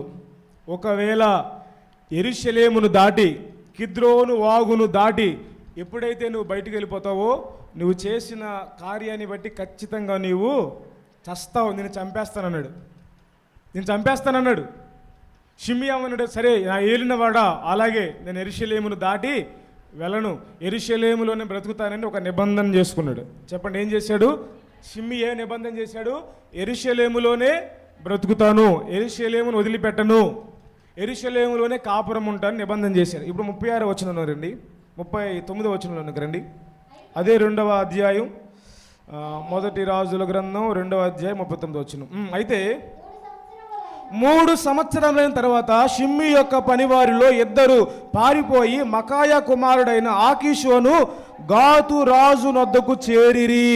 అంతటా నీ వారు గాతులో ఉన్నారని షిమ్మీకి వర్తమానము రాగా షిమ్మీ లేచి గాడిదకు గంత కట్టి తన పనివారిని వెదకుటకై గాతులోని ఆకీషు నొద్దకు పోయెను. ఈలాగు షిమ్మీ పోయి గాతులో నుండి తన పనివారిని తీసుకుని వచ్చాను.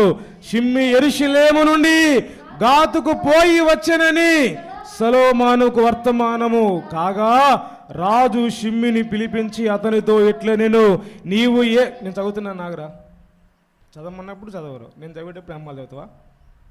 Okay, right. 41 వచ్చెను. షిమ్మీ యెరూషలేములో నుండి గాతుకు పోయి వచ్చెనని సొలొమోనుకు వర్తమానము కాగా రాజు షిమ్మీని పిలువనంపించి అతనితో ఇట్లనెను, నీవు ఏ దినమందు బయలుదేరి ఏ స్థలముకైనను వెళ్ళుదువో ఆ దినమున నీవు మరణమగుదువని నిశ్చయముగా తెలుసుకొనవలెనని యెహోవా తోడని నేను నీకు ఖండితముగా ఆజ్ఞ ఇచ్చి నీ చేత నిబంధన, నీ చేత ప్రమాణము చేయించితిని కదా. మరియు తమరు సెలవిచ్చినదే మంచిదని నీవు ఒప్పుకుంటివి కదా.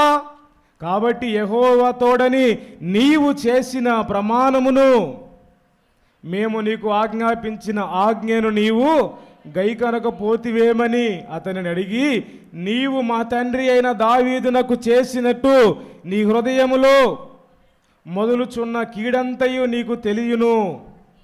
నీవు చేసిన కీడు యెహోవా నీ తల మీదకే రప్పించును. అయితే రాజైన సొలొమోను ఆశీర్వాదము పొందుము. దావీదు సింహాసనము యెహోవా సముఖమందు సదాకాలము స్థిరపడునని షిమ్మీతో చెప్పి రాజు యెహోయాద కుమారుడైన బెనయాకు సెలవీయగా అతడు బయలుదేరి వాని మీద, షిమ్మీ మీద పడి వానిని చంపెను. హలో, ఏం చేశాడట? షిమ్మీ మీద పడి చంపాను. కారణం ఏంటి? ఎందుకు చంపాడు షిమ్మీని? సొలొమోను షిమ్మీని చంపడానికి కలిగిన కారణం ఏంటి అంటే నిబంధనను మీరాడు. హలో, ఏం చేశాడు? నిబంధనను మాట్లాడరే, నా ఎక్కడే ఉన్నావు, స్తోత్రం చెప్పండి. నిబంధనను ఏం చేశాడు? మీరాడు. ఏంటి వాళ్ళు చేసుకున్న నిబంధన? ఒకరికొకరికి ఉన్న నిబంధన ఏంటి? సొలొమోనుకి షిమ్మీకి, నీ యెరూషలేము విడిచి వెళ్ళొద్దు. అవునయ్యా, నిశ్చయంగా నువ్వు అన్నట్లుగానే నేను యెరూషలేముని విడిచి వెళ్ళను, నీవు చేసినట్లుగానే నిబంధన చేసుకుంటున్నాను. ఇక మీదట నా బ్రతుకు దినములన్నిటి కూడా యెరూషలేములో ఉంటానని. 3 సంవత్సరాల తర్వాత ఏదో చిన్న పని వచ్చిందట. గాడిదకు గంత కట్టి నిబంధనను మరిచి, హలో, ప్రమాణాన్ని మరిచి ఏం చేశాడు చెప్పండి? ఏం చేశాడు? ప్రమాణాన్ని మరిచి, నిబంధనను మీరి గంత కట్టి రాజుకి ఏం తెలుసులే, అట్లా ఇల్లో చేస్తాను. ఎట్లా? అట్లా సెంటర్కి వెళ్ళి ఏం తెలుసులే, అట్లా ఎల్లో చేస్తా. ఎట్లా? అట్లా ఎల్లో చేస్తాను అనుకున్నాడు. ఎవరు? షిమ్మీ. అట్లా పోయొచ్చేస్తా, ఎవరికి తెలియకుండా రహస్యంగా అట్లా సందుతాడికి వెళ్ళిపోయి నోట్లో పసపసను వెలిసి జాంకాయ వెళితే తెలవదా? దేవునికి తెలవదు, నీకు తెలవదు, నాకు తెలవదు, ఎవరు తెలవదు? ఆయన తెలవదా? హల్లెలూయా, దేవునికి స్తోత్రం కలుగును గాక. నువ్వు మీ భార్య దగ్గర కబ్బుచ్చుకోవడానికి, సేవకుడి దగ్గర కబ్బుచ్చుకోవడానికి ఎన్ని జిముక్కులు చేసినా నువ్వు ఏం చేసావో హృదయాంతరంగా జరిగిన దేవుడు సంవత్సరాది నుండి సంవత్సరం అంతవరకు నీ మీద కనుదృష్టి నిలిపిన దేవునికి తెలీదా? చెప్పండి, తెలీదా?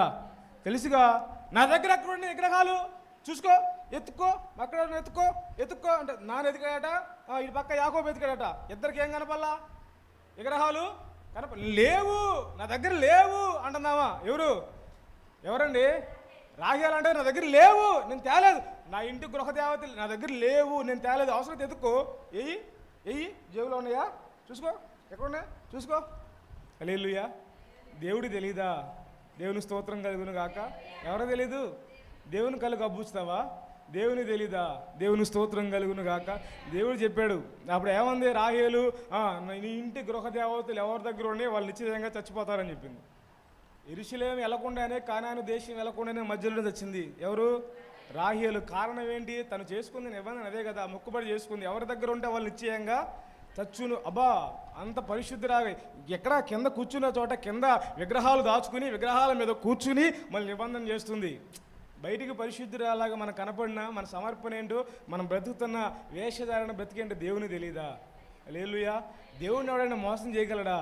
చెప్పండి, దేవుణ్ణి ఎవరైనా మోసం చేయగలరా? ఎవరు దేవుణ్ణి మోసం చేయలేరు, నేనం చేయలేను. ఎవరు దేవుణ్ణి కనుదృష్టి తప్పుకొని ఎక్కడికి మనం పోలేం. హల్లెలూయా. దావీదు అంటాడు, ఆకాశానికి వెళ్ళినా నీ కనులు అక్కడ ఉన్నాయి, పాతాళానికి వెళ్ళినా నీ కనులు అక్కడ ఉన్నాయి. ప్రభువా, నీ కనులకు మరుగైన స్థలం ఏది కూడా ఏది చెప్పండి? దేవుని కనులకు మరుగైన స్థలం ఏదైనా ఉందా? నువ్వు సెంటర్కి వెళ్ళి ఏం చేస్తున్నావు దేని తెలీదా? నాకు తెలియదు, నీ భార్య తెలియదు, భర్త తెలియదు. నువ్వేం చేస్తున్నావు తెలీదా? నువ్వు మా ఊళ్ళో గ్రాంకి వెళ్ళినప్పుడు ఏం చేస్తున్నావు తెలీదా? నువ్వు ఫోన్ పట్టుకుని ఏం చేస్తున్నావు తెలీదా? దేవునికి అన్నీ తెలుసు. హల్లెలూయా. నిబంధనలో బ్రతుకుతున్నావా? నిబంధనలు మీరి బ్రతుకుతున్నావా? దేవునికి తెలీదా? దేవునికి తెలీదా? ఎందుకు ఆ శాపం వస్తుంది? ఎందుకు ఆ కష్టం? ఎందుకు ఆ పేదరికం? ఎందుకు ఆ దారిద్ర్యత? నిబంధనలు మర్చిపోయావు బ్రదర్, నిబంధన మర్చిపోయావు. దేవునితో బ్రతుకుతానని నువ్వు చేసుకున్న నిబంధనను మర్చిపోయావు. చిన్న కష్టం రాగానే, చిన్న బాధ రాగానే మరలా నీ సొంత ఇష్టాలు, మరలా నీ సొంత కోరికలు, మరలా నీ సొంత ప్రయత్నాలు మరలా ప్రారంభిస్తున్నావు. బలిపీఠం మీద పెట్టలా, ఏదో ఒట్టొట్టుగా పైగా మాట చేసావు. నీ ఉంటే చాలు ప్రభువా, నీ మాట చాలు ప్రభువా. మొదట నీ బలిపీఠం మీద పెట్టు, అప్పుడు పాడు పాట. అప్పుడు దేవుడు ఆ పాటను అంగీకరిస్తాడు. ఆయన గట్టిగా స్తోత్రం చెప్పండి. హల్లెలూయా. నిబంధనను మీరిన షిమ్మి ఏమైపోయాడంటే చంపబడ్డాడు. రాజు బెనయాకు ఆజ్ఞాపిస్తే బెనయ వెళ్ళి షిమ్మి మీద పడి అతనిని చంపాడట. ఈరోజు ఒక మాట చెప్పి వాక్యాన్ని మిగిస్తున్నాను. నిబంధనను మీరి బ్రతుకుతున్న మనము పైకి సజీవంగా ఉండొచ్చు కానీ ఆధ్యాత్మికంగా చచ్చిపోతాం. ప్రకటన గ్రంథంలో ఒక మాట ఉంది, బ్రతికి ఉన్నావా అన్న పేరుంది కానీ నీవు మృతుడవే. బ్రతికి ఉన్నావా అన్న పేరుంది, కాళ్ళు కదులుతున్నాయి, చేతులు కదులుతున్నాయి, కానీ దేవునిలో బ్రతికిలేవు, క్రీస్తులో బ్రతికిలేవు, పరిశుద్ధతలో బ్రతికిలేవు. పరిశుద్ధతలో చచ్చిపోయావు, సమర్పణ విషయంలో చచ్చిపోయావు, ఆధ్యాత్మికంగా పతనమైపోయావు. ఆధ్యాత్మికమైన విలువలేవి నీ దగ్గర లేవు. కారణం ఏంటి? నిబంధనను మీరావు. దేవునితో బ్రతుకుతానని కలిసి వచ్చినప్పుడు ఒక నిబంధన, లేనప్పుడు ఒక నిబంధన. దయచేసి చేతులెత్తి చెప్తున్నాను, చేయొద్దు. దేవునితో ఒకే నిబంధన చేయండి, చచ్చేంత వరకు ఆ నిబంధనలు నిలిచి ఉండండి. బలి అర్పణ చేత నాతో నిబంధన చేసిన వారిని నా యొద్దకు పిలవండి. పరిపూర్ణ సౌందర్య సియోలో నేను ప్రకాశిస్తున్నాను. నా ప్రజలకు, నా భక్తులకు నేను న్యాయము తీర్చాలి. హల్లెలూయా. నా ఇంట వారికి భాగం ఇస్తాను, నా ప్రాకారములో వారికి భాగం ఇస్తాను. నా కొడుకులు, కూతుర్లు అని పిలవను, అంతకంటే శ్రేష్టమైన పేరు వారికి పెడతాను. కొట్టివేయబడని శాశ్వతమైన ఆశీర్వాదం వారి తలల మీద ఉంచుతానన్నాడు ఆయన. హల్లెలూయా. బల్లారాధన తీసుకుంటున్న ఒక మాట వినండి. బల్లలో చేతులు పెడుతున్న వారు కూడా ఒక నిబంధన ఉండాలి. హలో, బల్లలో చేతులు ఉంచుతున్న వారు కూడా ఏముండాలి? ఒక మాట చెప్తాను, ఇంటి భోజనము అనండి. అందరు అనండి, ఇంటి భోజనము, దేవుని భోజనము. అందరు చెప్పండి, ఇంటి భోజనము, దేవుని భోజనము. ఇంటి భోజనం ఎలాగైనా చేయొచ్చు, ఇంటి భోజనం ఎలాగైనా చేయొచ్చు. అదరా బెదరా మా ఊళ్ళో ఒకడానికి వెళ్ళావు, అదరా బెదరు వచ్చావు, బాగా ఆకలేస్తుంది, అదరా బెదరు వచ్చావు, చెప్పులు అక్కడ పడేసావు, నీ దగ్గర బండి అక్కడ పడేసావు, చెప్పులు అక్కడ పడేసావు, చేతులు కడుక్కోపోయినా కాలు కడుక్కోపోయినా అదరా బెదరు వచ్చేసావు, గబగబా ప్లేట్ పెట్టుకున్నావు, అన్నం వేసుకున్నావు, తినేసావు. నిన్ను ఎవరు అడగరు, అవునా కదా? నిన్ను అడగరు. నువ్వు కాళ్ళు కడుక్కోపోయినా అడగరు, నువ్వు చేతులు కడుక్కోపోయినా అడగరు. నువ్వు ఎందుకని ఆకలితో ఉన్నావు? అది నీ ఇంటి భోజనం. అనే మాట అంటే నీ ఇంటి భోజనం నువ్వు ఎలాగైనా చేయొచ్చు. కానీ దేవుని భోజనము, ప్రభువు బల్ల దేవుని భోజనము చేసేటప్పుడు ఒక నిబంధన ఉండాలి, ఒక పరిశుద్ధత ఉండాలి. హలో, ఏముండాలి? ఒక పరిశుద్ధత ఉండాలి. ఎలా పడితే అలా నేను తీసుకుంటాను, ఎలా పడితే అలా నేను పెట్టేస్తాను, కానుకేస్తున్నాగా దేవుడు. అబ్బో, నువ్వు కానుకేస్తే దేవుడు అంగీకరిస్తాడా? అంగీకరించడు. అలాగ అంగీకరించే లెక్కైతే కయ్యూని దేవుడు అంగీకరించాలి లేదా? కయ్యూని అంగీకరించాలి లేదా? కయ్యూను కూడా కానుక తెచ్చాడు, హేబేలు కూడా కానుక తెచ్చాడు కదా. మరి ఇద్దరి కానుకల ద్వారా అంగీకరించబడితే మరి హేబేలు ఎందుకు తృణీకరించబడ్డాడు? క్షమించండి, కయ్యూను ఎందుకు తృణీకరించబడ్డాడు? హేబేలు ఒక్కడు ఎందుకు అంగీకరించబడ్డాడు చెప్పండి? కానుకను బట్టి దేవుడు అంగీకరించడం పిల్లరా, కానుకను బట్టి కాదు, పరిశుద్ధత నిబంధనను బట్టి దేవుడు అంగీకరిస్తాడు. హల్లెలూయా. ప్రభు బల్లలో చేతులు పెడుతున్న నీ కంటికి, నీ నోటికి, నీ శరీరానికి ఒక నిబంధన ఉండాలి. ఎలా పడితే ఎలాగొచ్చి నేను ప్రభు బల్లలో చేతులు పెడతాను, అదరా బెదలో లేస్తాను, బల్లారాధన కదా ఈరోజు వచ్చేస్తాను, బల్లలో చేతులు పెట్టేస్తాను, బల్ల తీసేసుకుంటాను. అయోగ్యముగా ఎవడైనా చేతులు పెడితే కొరింథీయులకు రాసిన పత్రిక 11వ అధ్యాయం ఇంటికెళ్ళి చదువుకోండి, శాపగ్రస్తుడు అని బైబిల్లో ఉంది. బల్ల, దేవుని బల్ల, ప్రభు బల్ల వచ్చేటప్పుడు ఒక శుద్ధీకరణ ఉండాలి. నీ కాళ్ళు కడగబడాలి, నీ చేతులు కడగబడాలి. అంటే అర్థం ఏంటి?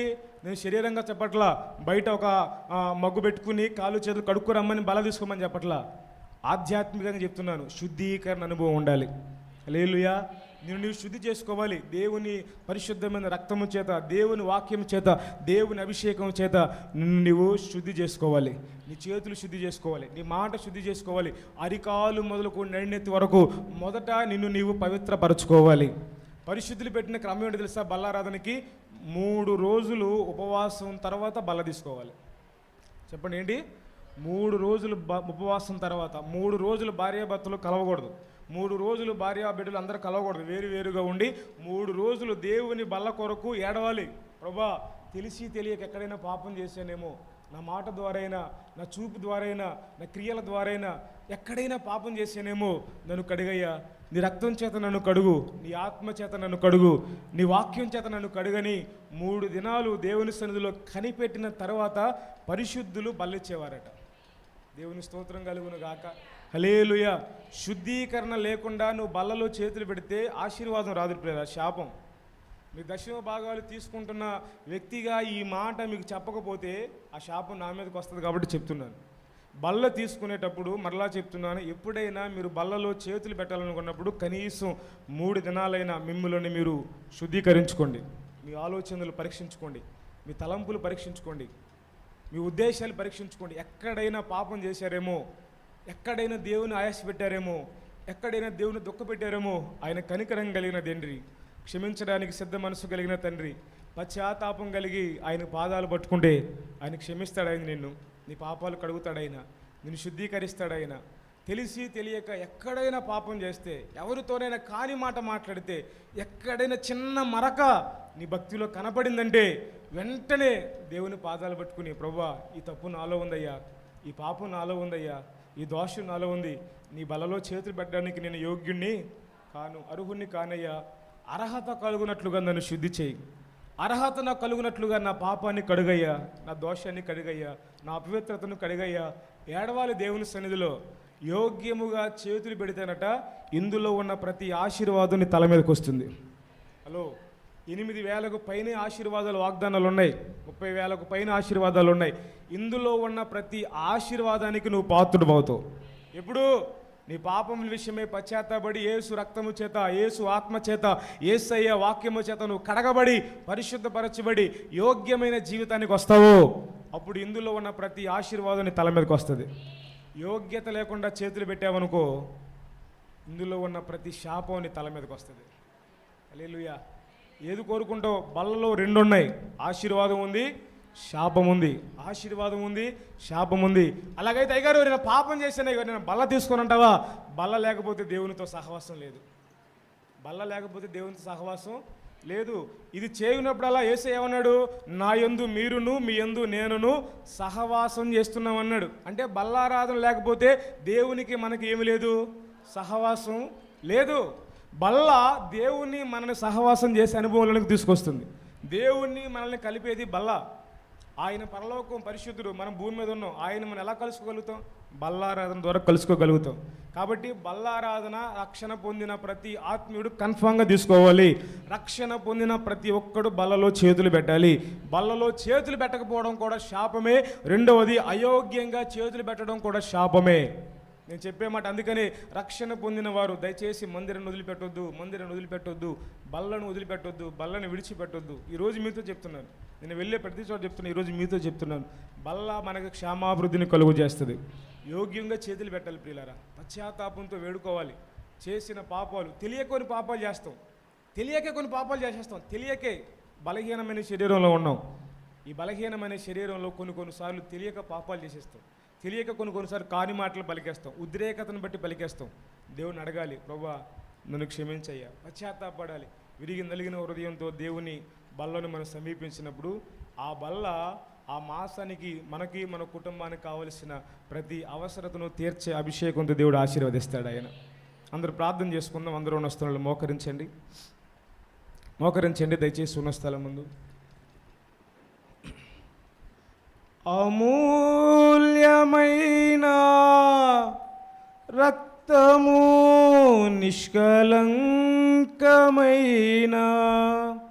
రక్తము అమూల్యమైన రక్తము నిష్కలంకమైన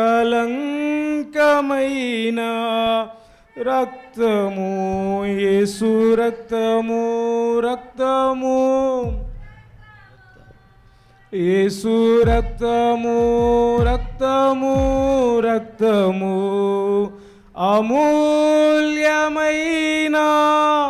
రక్తము నిష్కలంకమైన రక్తము అమూల్యమైన రక్తము నిష్కలంకమైన రక్తము యేసు. పశ్చాత్తాపంతో బల్ల కొరకు సిద్ధపడేవారు, బల్లారాధనలో పాలు పంపులు పొందేవాళ్ళు పరిశుద్ధమైన అంగీకరించబడడానికి అందరూ ప్రార్థన చేద్దాం. మన సాక్షిని శుద్ధి చేయును మన యేసయ్యా, మన సాక్షిని శుద్ధి మన యేసయ్యా, మన శిక్షను తొలగించెను సంహారమునే తప్పించెను, మన శిక్షను తొలగించెను సంహారమునే తప్పించెను. యేసు రక్తము రక్తము రక్తము యేసు రక్తము రక్తము అమూల్యమైన నిష్కలంకమైన అమూల్యమైన నిష్కలంకమైన యేసు రక్తము రక్తము రక్తము యేసు రక్తము యేసు రక్తము రక్తము యేసు రక్తము రక్తము రక్తము మన సాక్షిని శుద్ధీకరించబడు ఆత్మచేత శుద్ధీకరించబడే సమయం. వాళ్ళ కొరకు సిద్ధపడుతున్న వారు ఎవరు కళ్ళు తెరిచి అట్లా ఇట్లా చూడకుండా పరిశుద్ధ ఆత్మచేత మిమ్మల్ని మీరు పరిశుద్ధపరచుకోనని మన సాక్షిని శుద్ధి మన యేసయ్యా, బహు దుఃఖములో మునిగెనే చెమట రక్తముగా మారెనే, బహు దుఃఖములో మునిగెనే చెమట రక్తముగా యేసు రక్తము రక్తము యేసు రక్తము మహాపరిశుద్ధ స్థలములో చేర్చును మన యేసయ్యా. అందరూ మహాపరిశుద్ధ స్థలములో చేర్చును మన యేసయ్యా, మన ప్రధాన యాజకుడు మన కంటే ముందుగా వెళ్ళెను, మన ప్రధాన యాజకుడు మన కంటే ముందుగా వెళ్ళెను. యేసు రక్తము రక్తము శుద్ధీకరించబడు ఆత్మచేత శుద్ధీకరించబడు. పరిశుద్ధాత్మ నీ మీదకి వచ్చినప్పుడు నీ అంతరంగంలో ఉన్న ప్రతి పాపాన్ని కూడా శుద్ధీకరించి అభిషేకం కలిగి ఉంటుంది. పిలువు యేసు రక్తము యేసు రక్తము యేసు రక్తము యేసు రక్తము యేసు రక్తము రక్తము అమూల్యమైన నిష్కలంకమైన అమూల్యమైన రక్తము నిష్కలంకమైన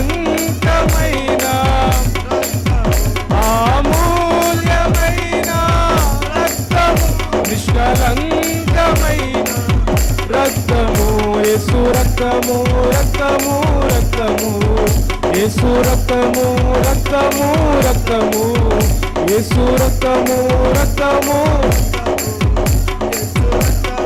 రక్తము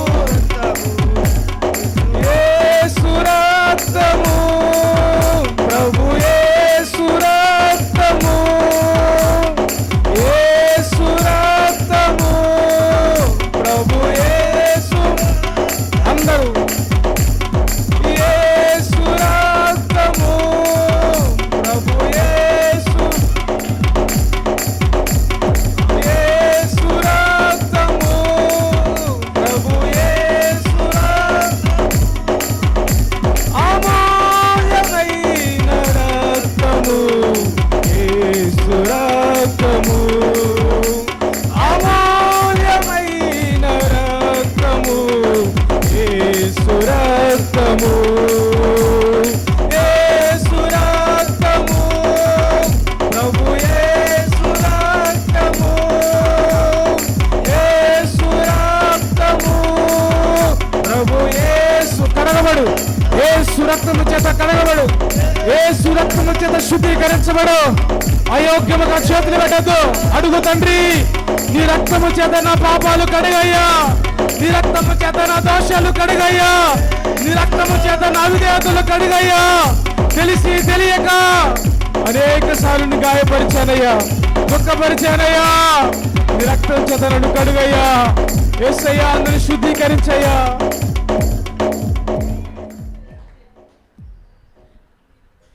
ఒక మంచి సమర్పణతో యోగ్యమైన అర్హత కలిగిన జీవితంతో ఆయన బలయ్యకొద్దాం. ఈ బలలో చేతులుంచువాడు అయోగ్యముగా చేతులుంచకూడదు. తన్ను తాను పరీక్షించుకోవాలని వాక్యం సెలవిస్తుంది ప్రియులారా. ఒకసారి మిమ్మల్ని మీరు పరీక్షించుకోండి. ఒకసారి మిమ్మల్ని మీరు పరీక్షించుకోండి. ఎక్కడైనా దారి తప్పారా? ఎక్కడైనా త్రోవ తప్పారా? ఎక్కడైనా దేవుని దుఃఖపెట్టారా? ఎక్కడైనా దేవుని ఆయాసపరిచారా? మంచి మనస్సాక్షి మీ లోపలికి రావాలి. మంచి మనస్సాక్షి మీ లోపలికి రావాలి. విరిగి నలిగిన హృదయం మీ లోపలికి రావాలి. గర్విష్ఠులై బలలో చేతులు పెట్టకూడదండి. అహంకారంతో బలలో చేతులు పెట్టకూడదండి. కన్నీటితో దేవుని బలలో చేతులు పెట్టాలి. కన్నీటితో దేవుని సేదలో చేతులు పెట్టాలి. నా కొరకు నువ్వు గాయపరచబడ్డావయ్యా, నా కొరకు నువ్వు హేళన చేయబడ్డావు. మహోన్నతుడివై ఉండి, సర్వాధికారివై ఉండి, స్వరూపమైనను సొగసైనను లేక నలుగుగొట్టబడినది నా పాపముల కొరకే. విరిగి నలిగిన హృదయంతో దేవుని సన్నిధికి వద్దాం. బల కొరకు సిద్ధపడిన వారు బలిపీఠం దగ్గరకు వచ్చి దేవుని నియమం ప్రకారం, వాక్య నియమం ప్రకారం 10వ వంతు మీరు చెల్లించి మీ కొరకు సిద్ధపరిచిన బలను తీసుకుని వెళ్ళి మీరున్న స్థలం ముందు మోకరించండి.